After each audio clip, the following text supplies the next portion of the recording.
Respectfully,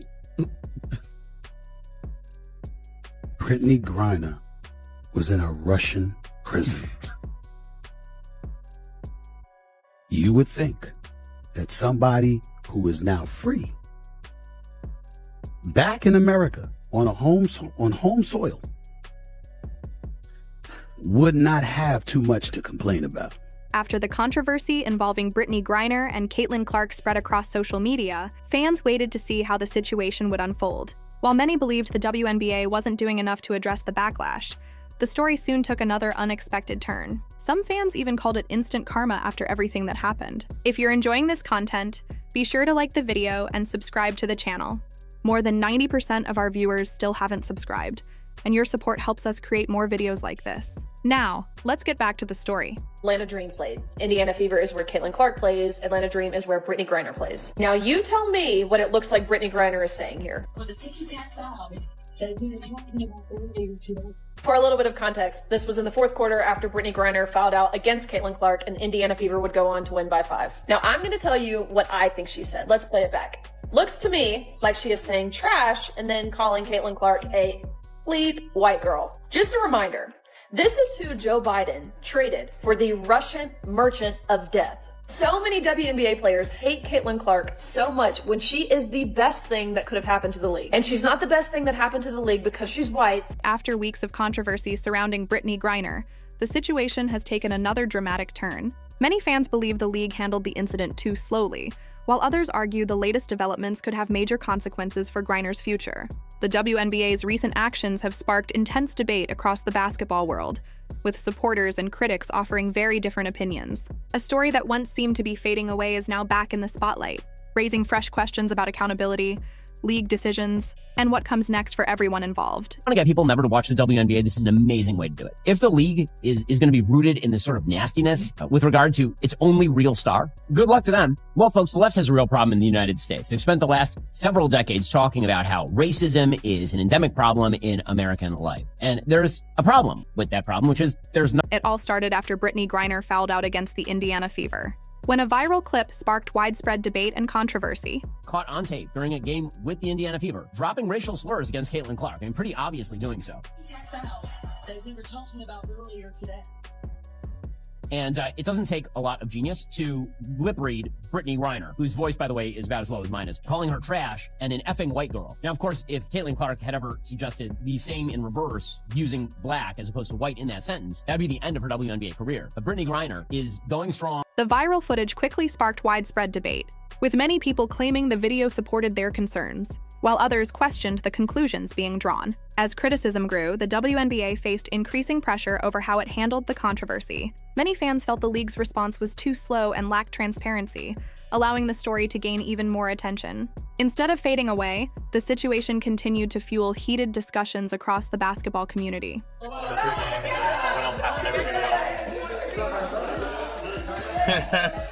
I mean, I know there's always consequence to actions. You know, what I did, I already know that I was going to get, some time for that. And, I respect, I got 3 games. Okay. Not disputing that at all. Do I think that it should have been 3 across the board? Boom, everybody involved in it, 3-3-3? I think that would have been, honestly, fair. I would have been happy today with that. Not today. And it's not because of my suspension. Recent developments involving Brittney Griner have reignited debate about her future in the league. Critics argue the latest decision reflects broader concerns rather than a single incident, while supporters disagree. As reactions continue to pour in, the controversy has once again placed Griner at the center of one of the WNBA's biggest storylines. Griner is playing a game, and this is what Brittney Griner calls. I was not going to comment on any of this stuff until this took place. Watch what she says. The entire internet has reacted to this. Here's Brittney Griner. They're playing against the Indiana Fever, and look what she's saying. Go ahead, Rob.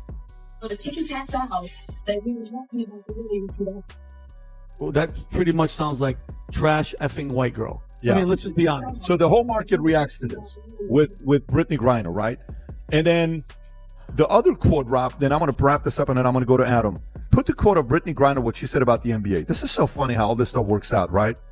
She says, this is from Brittney. Every time we play her, there's this commotion, like this loud rumbling from the stands. Turns out it's people, thousands of them, just sitting there watching on purpose. It's very disruptive. It's called a freaking game that they pay you money to play. The latest developments surrounding Brittney Griner have sparked widespread discussion about the possible impact on her career and public image.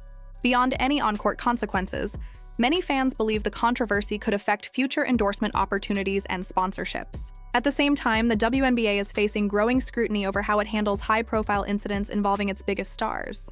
With CaitlinClark bringing unprecedented attention and new audiences to the league, many believe expectations for accountability have changed. Whether people support or criticize the league's actions, one thing is clear: the debate has become one of the biggest stories in women's basketball and continues to divide fans across social media. Johnson.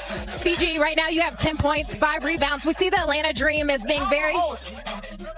Right now she's talking to the refs about holding. We're going to send it back to you guys. This punishment is especially striking because it comes at a time when the WNBA is trying to capitalize on CaitlinClark's rising popularity. Television networks and sponsors do not want to be associated with players who make racist remarks on live television. The league office finally realized that protecting Collier was costing more than penalizing her. Griner's racist actions had become too expensive to ignore, and money ultimately drove the decision. It turns out that the standard player agreements always contained the contract language allowing this kind of discipline, but no one had carefully examined them. The WNBA always had the authority to act. They just chose not to, until the financial pressure became unbearable. Their initial inaction is therefore more unacceptable, and the final punishment feels even more satisfying because of the delay. Delayed justice is still justice, but it feels sweeter after waiting so long. Collier's teammates and fans have rushed to defend her, but their arguments fall apart under scrutiny. They claim that veteran players deserve more consideration, that the evidence was inconclusive, and that the suspension was unfair. However, none of these excuses change the fact that she was recorded on live television making racist remarks about the league's top star. No amount of spin can alter what everyone saw with their own eyes, and the video evidence is unmistakable. Clark's supporters had been demanding accountability for weeks, and the response to the suspension has been overwhelmingly positive. They watched the WNBA investigate alleged racism by Fever fans, while simultaneously protecting Griner. After a period of blatant double standards, this suspension finally feels like justice. People in the basketball world had begun to doubt the league's commitment to its stated values, so this decision brings a noticeable sense of relief. This punishment sets a major precedent for the WNBA's future. It sends a clear message that no player is immune from consequences, regardless of their status or past achievements. Professional sports organizations need this kind of accountability to remain credible with sponsors and fans. At last, there is a meaningful challenge to the culture of favoring certain athletes over others. The media's coverage of the suspension has been particularly harsh because it forces reporters to confront their own biases. Initially, many outlets minimized or ignored the racist remarks entirely. Now they have to justify why they did not demand accountability earlier and more forcefully. The gap between media narratives and fan expectations has never been more obvious. Collier's financial losses extend beyond her WNBA contract. Future earning opportunities are disappearing, speaking engagements are being withdrawn, and endorsement deals are quietly being canceled. She will feel the consequences of her racist remarks for years, which is exactly what happens when public figures cross these boundaries. Corporate America does not tolerate racist behavior, especially when it is caught on camera. The suspension also reveals that the WNBA's No Space for Hate campaign was largely hollow marketing. They made a big show of launching this initiative, but quickly ignored the most blatant violation of their own principles.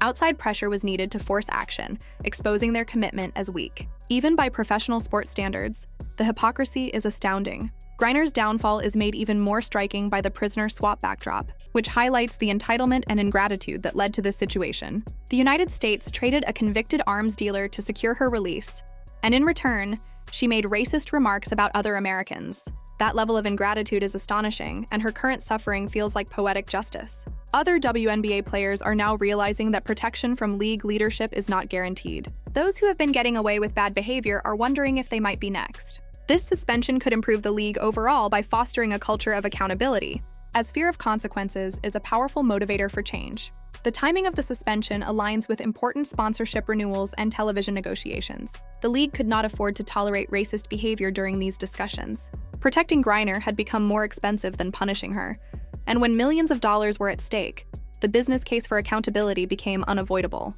Social media reaction has been overwhelmingly supportive, with fans celebrating this rare instance of real accountability. The positive response shows that acting was both morally and financially right. From the moment the video surfaced, public opinion was clearly against Griner. Griner may challenge the league's authority to impose these penalties, but the evidence is so clear, and the contract language so unambiguous, that any legal challenge would likely fail.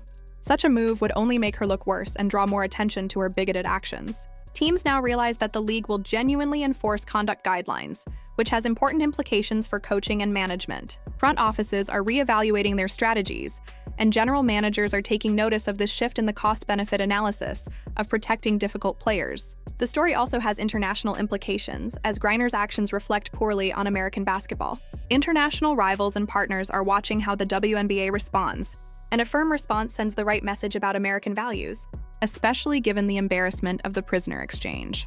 Fan reaction has been particularly interesting because it shows how much faith the league had lost due to its initial delay. People who had stopped watching are now expressing cautious hope that leadership may genuinely uphold its principles. However, the league must prove this is not just an isolated incident. The psychological impact on Griner has been devastating.